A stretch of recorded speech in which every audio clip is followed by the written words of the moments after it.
और passport entry into India act 1920 के बारे में बताऊं तो इलीगल फॉरेनर्स को चाहे फोर्स का चाहे शक्ति बल का इस्तेमाल करना पड़े पर इंडिया से बाहर निकालना होता है। इंडिया ने इन्हें रेफ्यूज दी नहीं है और इंडिया इन्हें रेफ्यूज दे नहीं सकता। इंडिया इन्हें रेफ्यूजी क्यों नहीं मान सकता जानते हैं? उसका रीजन ये because India is not signatory to the 1951 refugee convention. International level पे कन्वेंशन है, हमने उसको साइन ही नहीं किया है, तो लीगली हम किसी को रेफ्यूजी का स्टेटस दे ही नहीं सकते हैं। और बस उतना ही नहीं, उसका एक 1967 का प्रोटोकॉल है, हमने तो वो तक साइन नहीं किया हुआ है। तो फॉरेनर्स एक्ट और पासपोर्ट एक्ट के प्रोविजंस के खिलाफ है और ना ही इन्हें रेफ्यूजी का स्टेटस मिल सकता है। तो इनके साथ जो सलूक किया जाएगा वो यही है कि इंडिया से इनको डिपोर्ट किया जाएगा। रघुपुरा पुलिस स्टेशन में क्या केस डाला, क्या क्या क्या कौन सी धारा लगी इन पर?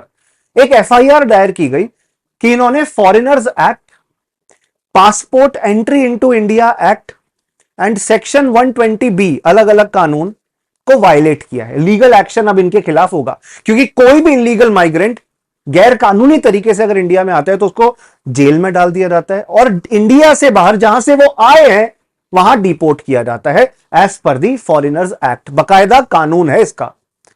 और क्योंकि प्रॉपर वीजा के साथ नहीं आए हैं, passport entry into India act 1920 नाम के कानून के तहत इनको पनिशमेंट दी जाएगी। तो ये कानून वायलेट हो रहे हैं। इसके अलावा section 120B of IPC, Indian penal code का सेक्शन 120, जो कि क्या कहता है? 120B कहता है पार्टी टू क्रिमिनल कॉन्स्पिरेसी, आपराधिक तौर पे गठजोड़ करके कॉन्स्पिरेसी षड्यंत्र चलाया गया है, ठीक है ना, जिसमें सचिन मीना इनके साथ थे, तो उन पर भी सेक्शन 34 लगेगा आईपीसी का कि उनका भी कॉमन इंटेंशन था क्रिमिनल कॉन्स्पिरेसी का, इंडियन पीनल कोड के लॉ को ब्रेक किया, जिस वजह से एक बहुत बड़ी डिबेट भी शुरू हो गई। और बस इतना ही नहीं, इंडिया में कई सारी कंगारू कोर्ट्स मतलब आपने देखा है ना, स्टूडियो में पत्रकार बैठे रहते हैं, the nation wants to know. कुछ ग्रुप्स के द्वारा कहा जा रहा है कि वो इनको इंडिया में नहीं रहने देंगे, ये एक पाकिस्तानी जासूस है और इनको मार देना चाहिए। कुछ लोगों के द्वारा कहा जा रहा है कि इनको कंपैशन देना चाहिए। सिटीजनशिप अमेंडमेंट एक्ट 2019 में 3 देश, पाकिस्तान, अफगानिस्तान और बांग्लादेश से जो माइनॉरिटी कम्युनिटीज इंडिया आई है, बुद्धिस्ट, पारसी, जैन, हिंदू, सिख, क्रिश्चियन, उनको तो आप भारत की नागरिकता दे रहे हो, तो इनको क्यों नहीं? अनफॉर्चुनेटली इन तीन देशों में से इन 6 माइनॉरिटी रिलीजन से बिलोंग नहीं करती हैं। She is a Muslim lady, तो इनको इनके प्रोविजंस के तहत इंडिया में सहायता नहीं मिल सकती है। अगर ये इंडिया आना चाहती हैं, she has to follow the proper due process of law. तो क्वेश्चन इसी बात का है कि इनका अब आगे किया क्या जाए, बिकॉज माना जा रहा है she is a potential threat to the national security of India.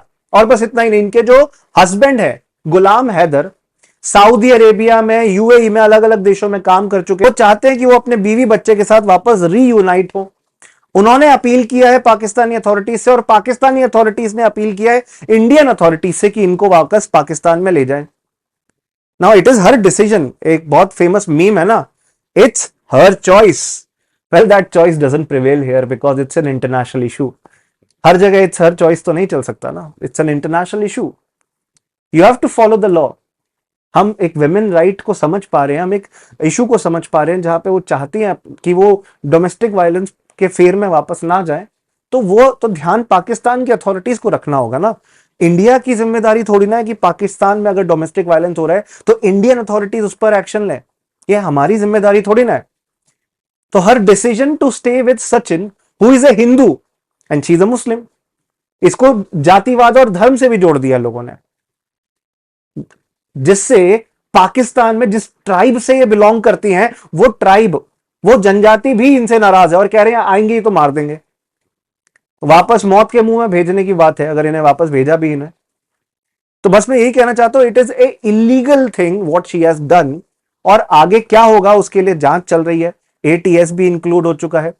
Government, central government की जिम्मेदारी है कौन इंडिया में एंटर कर रहा है, कौन इंडिया से जा रहा है, लीगली आए हैं, इलीगल आए हैं, इस चीज का जांच करना, इस चीज का ध्यान रखना, क्योंकि सिटीजनशिप एक्ट के प्रोविजंस के तहत इंडिया के अंदर ये सारे एस्पेक्ट्स फॉलो होते हैं। आपको इंडिया में नागरिकता लेनी है, आपको इंडिया में रजिस्ट्रेशन करना होगा या नेचुरलाइजेशन करना होगा कुछ साल इंडिया में रहने के बाद, तभी जाकर आप भारत के नागरिक बन सकते हैं। तो एक तो लीगल एस्पेक्ट वाली बात आई, क्योंकि लीगली ये इंडिया के सिटीजन बनी नहीं है।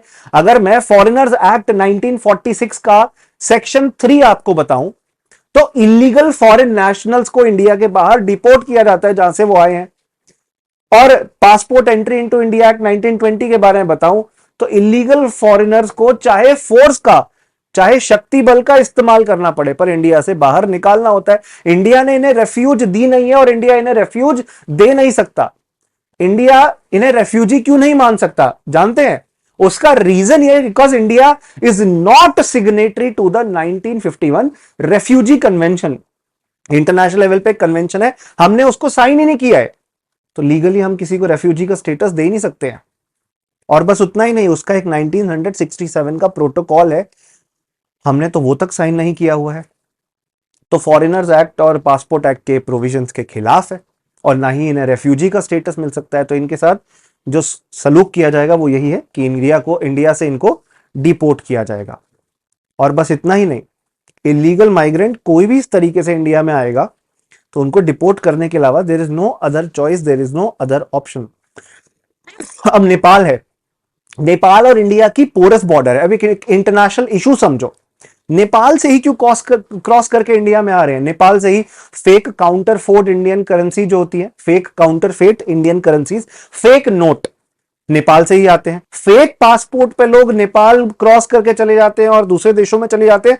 आतंकवादी ट्रेनिंग लेने के लिए नेपाल से इंडिया में आते हैं, और इंडिया से एक्सट्रीमिस्ट को इंडिया के बाहर ले जाकर, नेपाल के थ्रू पाकिस्तान ले जाकर, चाइना ले जाकर ट्रेनिंग कराई जाती है।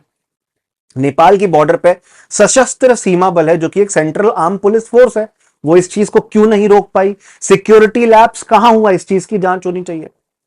इंडिया और नेपाल की एक पीस एंड फ्रेंडशिप ट्रीटी है 1951 की, उसमें सेक्शन 7 ये कहता है कि बाउंड्री पर, बॉर्डर पर इंडिया और नेपाल के फेंसिंग नहीं होगी, जैसे इंडिया पाकिस्तान की साइड है या जैसे इंडिया और बांग्लादेश की साइड है, उतनी स्ट्रॉन्ग फेंसिंग नहीं होगी।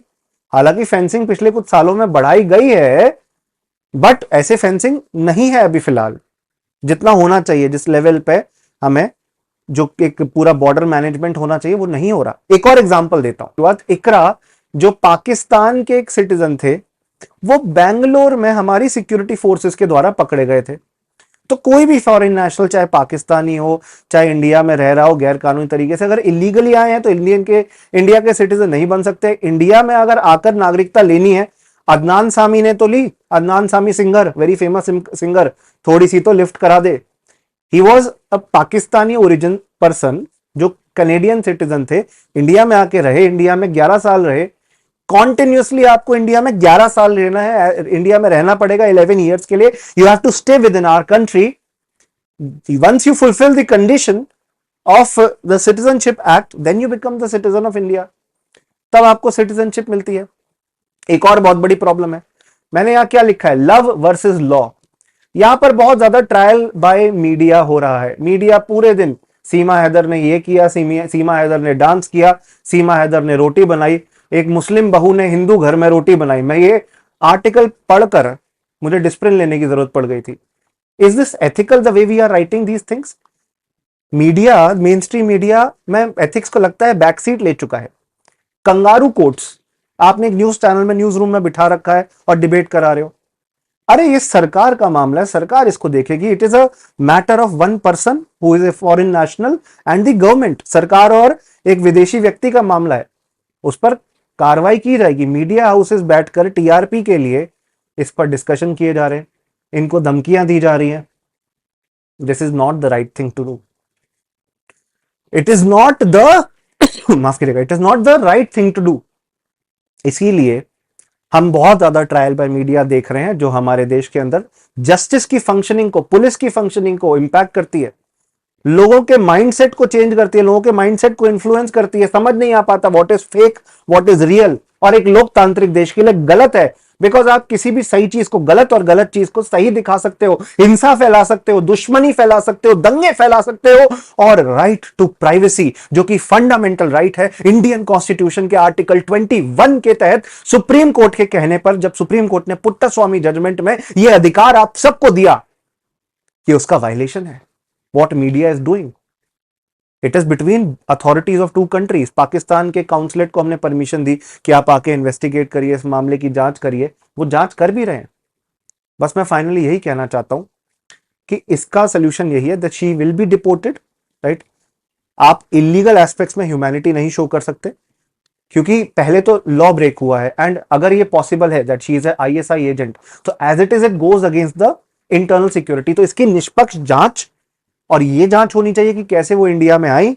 ऐसा कोई अगर पूरा एक गैंग चल रहा है जो कि पाकिस्तान से या दूसरे देशों से इंडिया में लोगों को लाता है पैसे के बदले, तो उनको पूरी तरह जमीन में गाड़ दो, nip them into the bud. ये जरूरी है that we stop such infiltration so that our country can be protected, the sanctity of our sovereignty can be preserved. हमारे देश की संप्रभुता और देश की सुरक्षा की रक्षा हम कर सकें। बस मैं यही कहना चाहूंगा। इसीलिए फाइनली मैं आपको यही कहना चाहता हूं कि इनके ऊपर कई सारी धाराएं लगेंगी। Carriers liability act, Indian penal code, passport act, foreign orders act, foreigner जो होने की वजह से इनके ऊपर इलीगल डॉक्यूमेंट्स, फोर्ज्ड डॉक्यूमेंट्स, झूठे नकली डॉक्यूमेंट्स जो है, उसकी बहुत सारी सजाएं, बहुत सारे अलग अलग कानून के तहत सजाएं हैं, वो इन्हें मिलेंगी। And let's see what pans out in the future. अभी फिलहाल यूपी एटीएस इनकी जांच कर रही है कि whether she is a terrorist और नॉट।